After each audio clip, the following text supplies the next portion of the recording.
నాకు కూడా అధ్యక్ష 2023 సెప్టెంబర్ వరకు రాజకీయాలకి నాకు ఏ విధమైన సంబంధం లేదు అధ్యక్ష.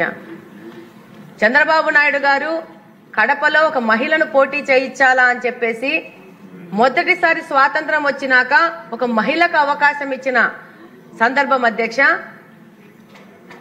మరి గత ప్రభుత్వంలో ఉన్న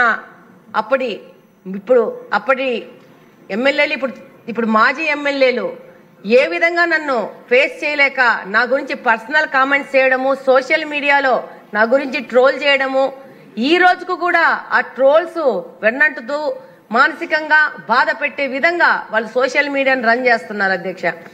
దాని ప్రకారము ముఖ్యమంత్రి గారు కూటమి ప్రభుత్వం రాగానే ఈ యొక్క సోషల్ మీడియాలో ట్రోల్ చేసే వాళ్ళ మీద కఠినమైన చర్యలు తీసుకోవాలా, మహిళల మీద దాడులు చేసే వాళ్ళ మీద కఠినమైన సెక్షన్స్ తో ముందుకు వస్తున్నారు. దానికి ముఖ్యమంత్రి గారికి ధన్యవాదాలు తెలియజేసుకుంటున్నాను అధ్యక్ష.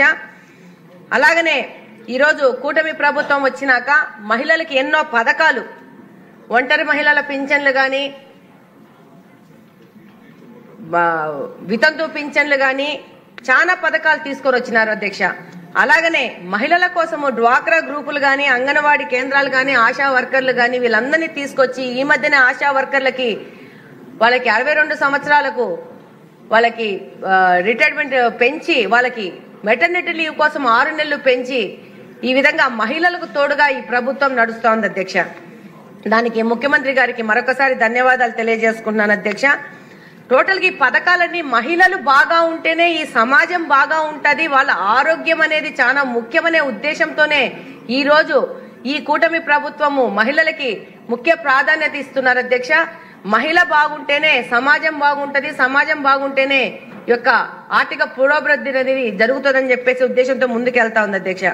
ఈ ఎలక్షన్ విషయంలో ఎలక్షన్ అప్పుడు మా యొక్క ఇప్పుడు మాజీ ఎమ్మెల్యే తమ్ముడు నన్ను అనరాని మాటలు మాట్లాడాడు అధ్యక్ష. పోలీస్ స్టేషన్ లో నాకు పెద్దలు, మా కడపలో ఉన్న కాన్స్టిట్యున్సీలో ఉన్న పెద్దలు, నేను కూడా మీ అందరికీ తెలుసు, నేను కూడా నా జోలికి వస్తే నేను కూడా గమ్మునున్నాను. నేను కూడా ఇదే ఇట్లాంటి సభలోనే నిలబడేసి రేపు గెలుస్తాను, గెలిచినాక నిన్ను రోడ్డు మీద తిప్పకపోతే నా పేరు మాధవి అని తిప్పి రాయించుకుంటానని చెప్పి ఒక సభలో చెప్పాను అధ్యక్ష.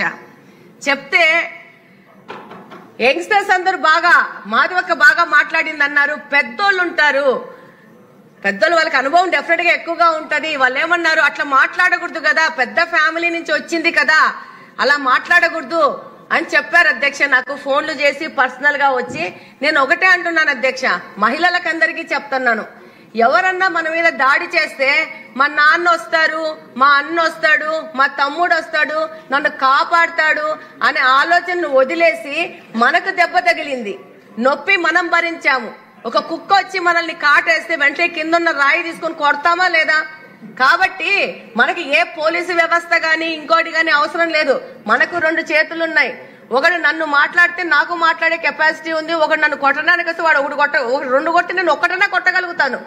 కాబట్టి పెద్దవాళ్ళు కూడా మాకు చెప్పాల్సిన వాళ్ళు ఇప్పుడు మొత్తము సమాజం మారిపోయింది అధ్యక్ష. చాలా ఛాలెంజెస్ పెరిగినాయి ఆడవాళ్ళకు కూడా. పెద్దోళ్ళు వచ్చేసి అలా మాట్లాడకూడదు అని చెప్తే నేను ఆ రోజు మా హస్బెండ్ కి మా భర్తతో అన్నాను, మీరు వచ్చి కాపాడే వరకు నేను ఆగుతానా, కుక్క ఎంట పడితే వెంటనే తీసుకొని కట్ట తీసుకొని కొడతానా లేదా? ఇది కూడా అంతే. అతను వచ్చి పోలీస్ స్టేషన్ లో అంత అన్యాయంగా మాట్లాడితే ఈ పెద్ద మనుషులందరూ ఏమి చేసినారు, వీళ్ళందరూ ఖండించాలి కదా.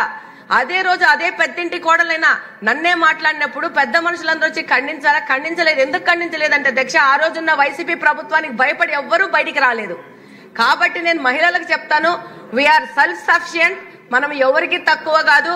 రేపు 29వ ఎలక్షన్ కల్లా మొత్తం ఈ సభలో సగానికి పైన మహిళలే కూర్చుంటారు, మహిళలే శాసనాలు చేస్తారు, మహిళల పురోభివృద్ధికి మహిళలే పాటుపడతారు. కాబట్టి మనం దేనికి తక్కువ కాదు. డెఫినెట్ గా చంద్రబాబు నాయుడు గారు మాకు ఈ అవకాశం ఇచ్చినందుకు, ఈ రోజు ఉమెన్ ఎంపవర్మెంట్ గురించి మాట్లాడడానికి అవకాశం ఇచ్చినందుకు, అలాగనే మీరు మీరు స్పెషల్ గా ఏమ్మా మాట్లాడటం లేదా నువ్వు అని అంటే నిజంగా నేను ప్రిపేర్ అవ్వలేదు అధ్యక్ష.